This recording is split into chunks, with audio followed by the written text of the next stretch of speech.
Alright, today is planting day in the garden. Last year the deer tore my garden up, so this year I'm going to try this safer brand DeerOff Deer repellent. This is what the package looks like, front, back, and this is what is in the package.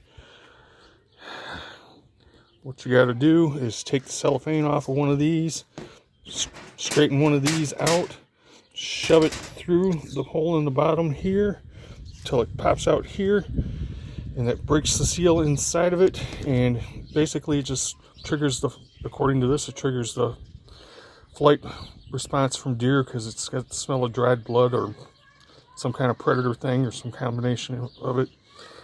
Anyway, gonna do that today. I will show you what it looks like once they're mounted. Alright, the deer repellent.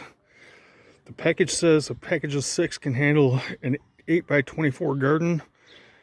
Well, it probably can, but I'm paranoid, so I doubled up. This is an 8x16 garden, and I used 2 packages.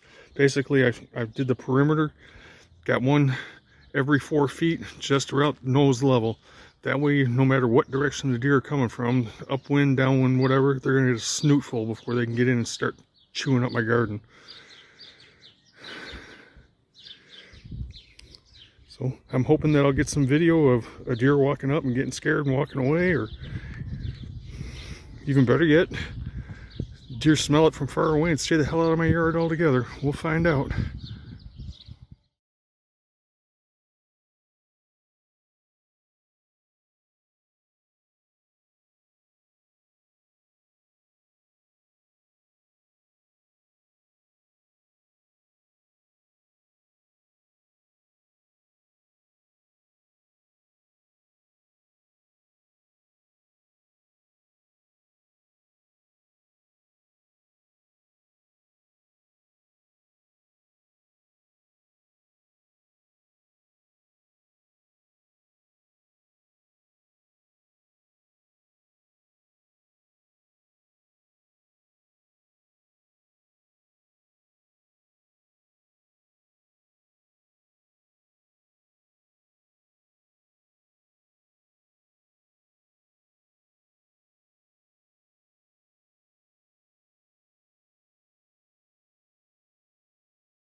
If you like the content, please hit those like and subscribe buttons down below.